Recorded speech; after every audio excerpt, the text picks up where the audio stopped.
வணக்கம் மக்களே, நாம இந்த ஆரோக்கியமான பதிவில் நம்மளுடைய உடல்ல ரத்தத்தை அதிகரிக்கிறதுக்கு, ரத்த அணுக்களை முறையான அளவில் பராமரிக்கிறதுக்கு என்னென்ன மாதிரியான ஆரோக்கியமான உணவுகளை எடுத்துக்கொள்ள வேண்டும் அப்படின்றத பார்க்க போறோம்.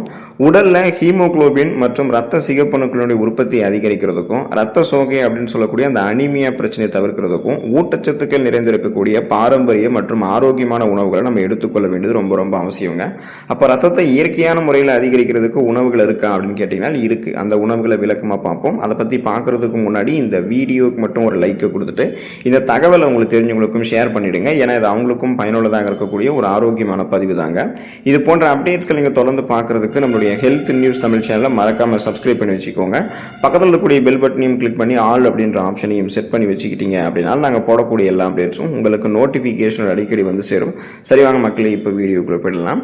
முருங்கைக்கீரை மற்றும் முருங்கைக்காய் நீங்கள் சாப்பிட்டீங்க அப்படின்னா உங்களுடைய உடலில் ரத்தத்தை வந்து நீங்கள் அதிகப்படுத்திக்கலாம். அதுக்கான காரணம் என்ன அப்படின்னா இதில் இருக்கக்கூடிய ஊட்டச்சத்துக்கள் தான். இரும்புச்சத்து அப்படின்னு சொல்லக்கூடிய iron, calcium, vitamin A, vitamin C மற்றும் ஆன்டி ஆக்சிடென்ட்கள் எல்லாமே இந்த முருங்கைக்கீரை முருங்கைக்காயில் நிறைந்திருக்கு.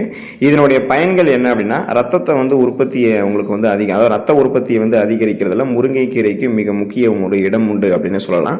ஸோ நமக்கு வந்து பார்த்தீங்கன்னா இதில் இருக்கக்கூடிய அந்த அதிகப்படியான இரும்புச்சத்து ரத்த சிகப்பு அணுக்களினுடைய உற்பத்தியை தூண்டும். அந்த ரெட் பிளட் செல்ஸோட எண்ணிக்கையை தூண்டி உடல்ல சோர்வு மற்றும் அனீமியா அப்படின்னு சொல்லக்கூடிய அந்த ரத்த சோகையெல்லாம் ஏற்படுவதை உங்களுக்கு வந்து தடுக்கும், குணமும் படுத்தும். ஸோ இதை உட்கொள்ளக்கூடிய முறைன்னு பார்த்தீங்கன்னா முருங்கைக்கீரையை சூப்பாகவோ பொரியலாகவோ அல்லது கூட்டாகவோ வாரத்தில் பல முறை உங்களுடைய உணவுகளை நீங்கள் எடுத்துக்கலாம். முருங்கைக்கீரை குழம்பாக கூட நீங்கள் வைத்து எடுத்துக்கொள்ளும் போது உங்களுடைய உடல் ரத்தம் வந்து அதிகரிக்கப்படும். மாதுளம் பழம் இருக்குங்க இல்லையா, அந்த மாதுளம் பழத்தை நீங்கள் எடுத்துக்கொண்டீங்கன்னா உடல்ல ரத்தத்தை வந்து அதிகப்படுத்திக்கலாங்க. அதுக்கான காரணம் அதில் இருக்கக்கூடிய ஊட்டச்சத்துக்கள் தான். இரும்பு சத்து, கால்சியம், நார் சத்து, விட்டமின் கே மற்றும் விட்டமின் சி உள்ளிட்ட ஊட்டச்சத்துக்கள் மாதுளம் பழங்கள் இருக்கு.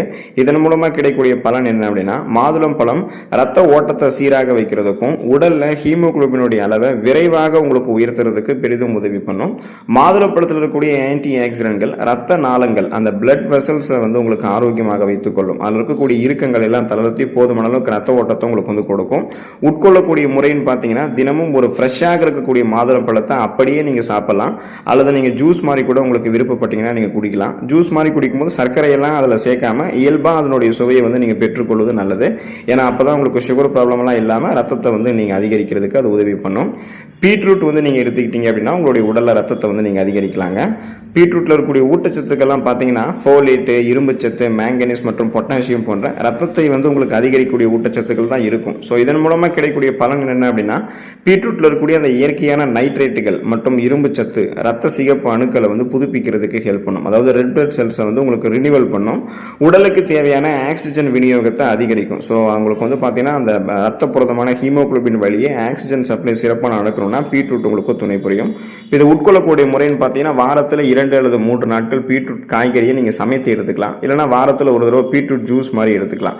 அப்பப்போ நீங்கள் பச்சையாகவும் சாப்பிடலாம், பொரியலாக கூட எடுத்துக்கலாம். எப்படி வேணால் உங்களுக்கு வேணுமோ அந்த மாதிரி நீங்கள் பீட்ரூட் எடுத்துக்கிட்டீங்கன்னா ரத்தத்தை வந்து நீங்கள் அதிகப்படுத்திக்கலாம். ரத்த அணுக்களையுமே ஒழுங்குபடுத்திக் கொள்ளலாம். நீங்கள் பேரிச்சம்பழம் மற்றும் உலர் திராட்சையை எடுத்துக்கொள்ளும் போது ரத்தத்தையும் ரத்த அணுக்களையுமே நம்ம முறையான அளவில் பராமரிக்க முடியும். அதுக்கான காரணம் இதில் இருக்கக்கூடிய அந்த ஊட்டச்சத்துக்கள் தான். தாமிரம் அப்படின்னு சொல்லக்கூடிய காப்பர், இரும்பு சத்து, பொட்டாசியம் மற்றும் நிறைய விட்டமின்கள் இருக்கு. இதனுடைய பயன் என்ன அப்படின்னா இந்த விதைகள் மற்றும் நட்ஸ், அதில் குறிப்பாக பார்த்தீங்கன்னா இந்த பேரிச்சம்பழம், உலர் திராட்சையெல்லாம் இருக்குங்க இல்லையா, இது வந்து உடனடியாக நம்மளுடைய உடம்புக்கு எனர்ஜி, அந்த ஆற்றலை வந்து தருவதோடு ரத்தத்தில் ஹீமோகுளோபினுடைய அளவை சீராக பராமரிக்கிறதுக்கும் உதவி பண்ணுது.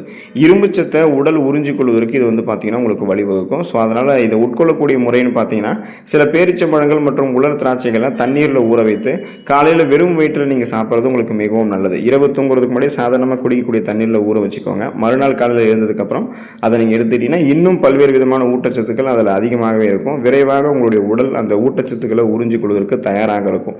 ஸோ உங்களுடைய உடலில் ரத்தமும் ரத்த அணுக்களும் அதிகரிக்கப்படும்.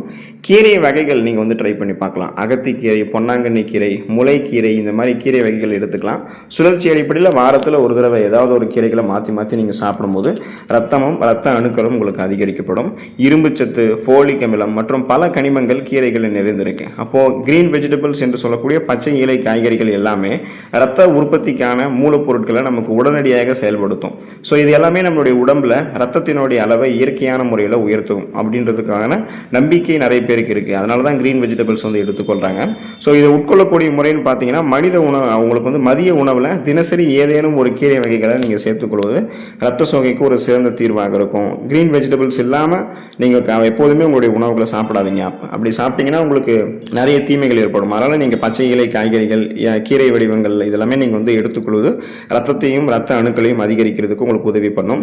நெல்லிக்காய் நீங்கள் எடுத்துக்கொண்டீங்க அப்படின்னா ரத்தத்தையும் ரத்த அணுக்களையும் அதிகப்படுத்திக்கலாம். விட்டமின் சி மற்றும் ஆன்டி ஆக்சிடென்ட்கள்லாம் நெல்லிக்காய் இருக்கு.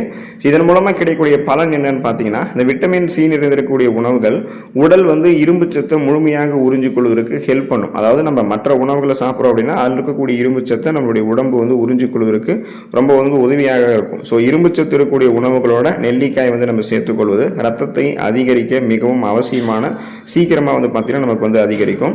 இதை உட்கொள்ளக்கூடிய முறைன்னு பார்த்தீங்கன்னா பச்சை நெல்லிக்காயாகவோ சாறாகவோ அல்லது வந்து நீங்கள் தேனில் ஊற வைத்து கூட தினமும் நீங்கள் எடுத்துக்கலாம். ஸோ இந்த மாதிரி எடுத்துக்கொள்ளும் போது ரத்தமும் ரத்த அணுக்களும் உங்களுக்கு முறையாக அதிகரிக்கப்படும். கருப்பு எள் வந்து நீங்கள் எடுத்துக்கொள்ளலாம். கருப்பு எள் உங்களுடைய ரத்தத்தையும் ரத்த அணுக்களையும் அதிகரிக்கும். ஏன்னா கருப்பு எள்ளில் வந்து இரும்புச்சத்து, கால்சியம், மெக்னீசியம் மற்றும் ஆரோக்கியமான கொழுப்புகள் வந்து இருக்கு. ஸோ இந்த கருப்பு எள் வந்து ரத்த ஓட்டத்தை உங்களுக்கு மேம்படுத்தி ரத்த சிகப்பு அணுக்களினுடைய உற்பத்தியை ஊக்குவிக்கிறதுல சிறந்ததாக இருக்கு.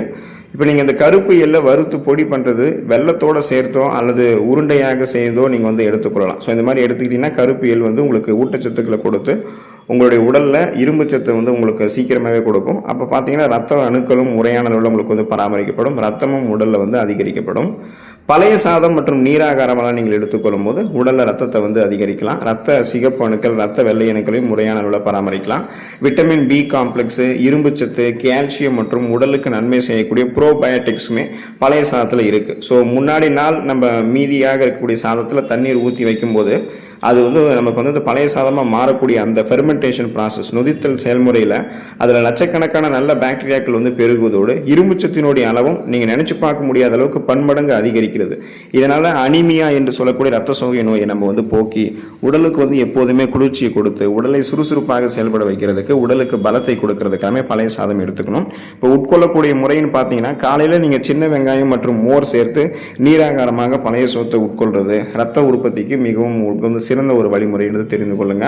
நீங்க பனங்கிழங்கை எடுத்துக்கொண்டாலுமே உங்களுடைய உடல் ரத்தத்தையும் ரத்த அணுக்களையும் முறையான அளவில் அதிகரிக்க முடியும். ஸோ இதுக்கான காரணம் என்ன அப்படின்னா பனங்கிழங்கில் இருக்கக்கூடிய நார் சத்து, இரும்பு சத்து, கால்சியம் மற்றும் பாஸ்பரஸ் போன்ற ஊட்டச்சத்துக்கள் தான்.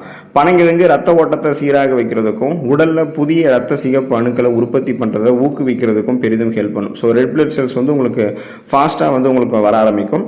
பாரம்பரியமான முறையில் உடல் உறுப்புகளை வலுப்படுத்துறதுக்கு சிறந்த உணவுப் பொருளாக பழைய சாதத்தோட சேர்த்து நீங்கள் பனங்கிழங்கை வந்து உங்களுக்கு துணை புரியும். இப்போ இதை வந்து நீங்கள் எடுத்துக்கொள்ளக்கூடிய முறைன்னு பார்த்தீங்கன்னா எப்போதுமே அவித்த பனங்கிழங்கை அப்படியே நீங்கள் சாப்பிடலாம், இல்லைனா அவித்த பனங்கிழங்கோட தேங்காய் சேர்த்தும் சாப்பிடலாம். இந்த மாதிரி சாப்பிட்டீங்க அப்படின்னா உங்களுக்கு பனங்கிழங்கு உங்களுடைய உடல் ரத்தத்தை வந்து அதிகரிக்கிறதுக்கு ஹெல்ப் பண்ணும். ஸோ இந்த மாதிரி இந்த உணவுகளை நீங்கள் தொடர்ந்து எடுத்துக்கிட்டீங்க அப்படின்னா இந்த உணவுகளோட சேர்த்து இந்த கருப்பட்டி மற்றும் வெல்லம், நிலக்கடலை மற்றும் வெல்லம், மாதுளம் மற்றும் பழச்சாறுகளுடன் கூடிய உலர் பழங்கள் எடுத்துக்கலாம். தக்காளி மற்றும் குடைமிளகாய், இந்த மாதிரி நிறைய உணவுகள் இருக்கு. ஸோ இதெல்லாம் நீங்கள் எடுத்துக்கொள்ளும் போது பார்த்தீங்கன்னா குறிப்பாக அந்த இரும்பு சத்து, இந்த மாதிரி உங்களுக்கு ரத்தத்தை அதிகரிக்கக்கூடிய ஊட்டச்சத்துக்கள் கிடைக்கும்போது ரத்த அணுக்களும் முறையான அளவில் அதிகரிக்கப்பட்டுச்சுன்னா உடல் எப்போதுமே உங்களுக்கு இந்த மயக்கம், தலைவலி, குமட்டல், வாந்தி, சோர்வு இதெல்லாம் இல்லாமல் சுறுசுறுப்பாக இருப்பீங்க. ரத்த சோகை அப்படின்னு சொல்லக்கூடிய அந்த நோயெல்லாம் இருக்காது. ஸோ ரத்த அணுக்களையும் ரத்தத்தையும் நம்ம அதிகப்படுத்திக்கிறதுக்கான காரணமே அந்த ரத்த சோகை உள்ளிட்ட சோர்வாக நம்ம வைத்திருக்கக்கூடிய நோய்கள்லாம் வராமல் இருக்கிறதுக்காகத்தான். இப்போ நீங்கள் தொடர்ந்து ஆரோக்கியமாக சுறுசுறுப்பாக இயங்குறதுக்கு ரத்தத்தை சுத்திகரித்து சுத்தமாக வைத்துக் கொள்ளுங்க. நலமோடு வாழுங்க. அடுத்த ஆரோக்கியமான பதிவில் மறக்காமல் சந்திப்போம். நன்றி மக்களே.